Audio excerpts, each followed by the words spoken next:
حافظ فہیم اللہ صاحب سعودی عرب سے پوچھتے ہیں، اگر کوئی فرض فجر کی نماز میں مسجد پہنچا اور جماعت شروع ہو چکی تھی تو کیا وہ سنتیں پڑھ سکتا ہے یا نہیں پڑھ سکتا؟ اور اگر وہ گھر سے سنتیں پڑھ کے آیا ہے اور جیسے جماعت شروع ہے تو تحیۃ المسجد یا تحیۃ الوضو کے نفل پڑھ سکتا ہے یا نہیں؟ دو باتیں پوچھی گئی ہیں، ایک یہ کہ جب فجر کی جماعت کھڑی ہو جائے تو فجر کی سنتیں پڑھی جا سکتی ہیں یا نہیں۔ بعض لوگ یہ دلیل دیتے ہیں کہ آپ صلی اللہ علیہ وسلم نے فرمایا کہ لا صلاۃ بعد الجماعت الا المکتوبہ، یا اس طرح کے ملتے جلتے الفاظ ہیں، یعنی جب جماعت کھڑی ہو جائے تو پھر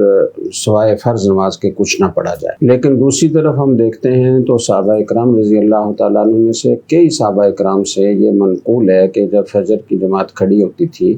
تو وہ سنتیں پڑھتے تھے، اور کسی ستون کے پیچھے برآمدے میں تھوڑا جماعت سے دور ہٹ کر وہ سنتیں پڑھتے تھے۔ اور اس کی وجہ یہ ہے کہ آپ صلی اللہ علیہ وسلم نے فجر کی باقی نمازوں کے لیے تو یہی حکم ہے کہ جب جماعت کھڑی ہو جائے تو سنتیں پڑھنے کی اجازت نہیں ہے، البتہ پہلے سے کسی نے شروع کر رکھی ہیں تو 2 رکعت پر سلام پھیر کر جماعت میں شامل ہو جائے، اور اگر تیسری رکعت میں ہے تو جلدی سے چوتھی رکعت شامل کر کے اس کو پورا کرے، پھر جماعت میں شامل ہو۔ لیکن فجر کی سنتوں کے لیے یہ حکم ہے کہ جماعت کھڑی بھی ہو تو آپ سنتیں نہ چھوڑیں، اس لیے کہ ان کی بہت زیادہ تاکید ہے۔ آپ صلی اللہ علیہ وسلم نے فرمایا لا تترکوا رکعتي الفجر ولو طردتكم الخيل، اگر گھوڑے بھی تمہیں رونگ ڈالیں تو فجر کی 2 رکعتیں سنتیں نہ چھوڑو۔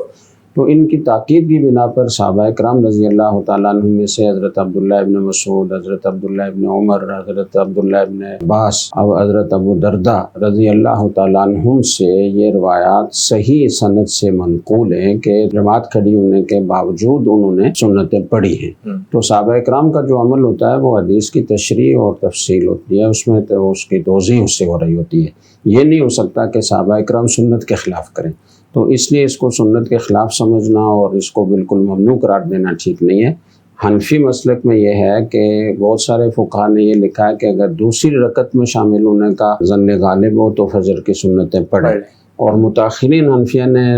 غفلت زمانہ کی وجہ سے یہ فتویٰ دیا ہے کہ اگر قعدہ اخیرہ میں شامل ہونے کا بھی ظن غالب ہو تو فجر کی سنتیں نہ چھوڑیں، پڑھ کر پھر شامل ہو۔ تو یہ حکم تو فجر کی سنتوں کے بارے میں ہے۔ جہاں تک تحیۃ المسجد کا تعلق ہے تو آپ صلی اللہ علیہ وسلم نے یہ فرمایا کہ لا صلاۃ بعد الفجر الا رکعتي الفجر، فجر طلوع ہونے کے بعد فجر کی 2 سنتوں کے علاوہ کوئی نماز نہیں ہے۔ تو آپ نے نہیں پڑھی، اور حضرت حفصہ رضی اللہ تعالیٰ عنہ فرماتی ہیں کہ کان رسول اللہ صلی اللہ علیہ وسلم اذا طلع الفجر لا يصلي الا رکعتين خفیفتين، جب فجر طلوع ہوتی تھی تو اس کے بعد آپ 2 رکعتیں ہلکی یعنی فجر کی سنتیں پڑھتے تھے، اس کے علاوہ کوئی نماز نہیں پڑھتے تھے۔ تو اس لیے تحیۃ المسجد پڑھنے کا وہ موقع نہیں ہے اور ضرورت بھی نہیں ہے، اس لیے کہ اگر آپ نے سنتیں نہیں پڑھی ہیں تو آپ سنتیں پڑھیں گے بیٹھنے سے پہلے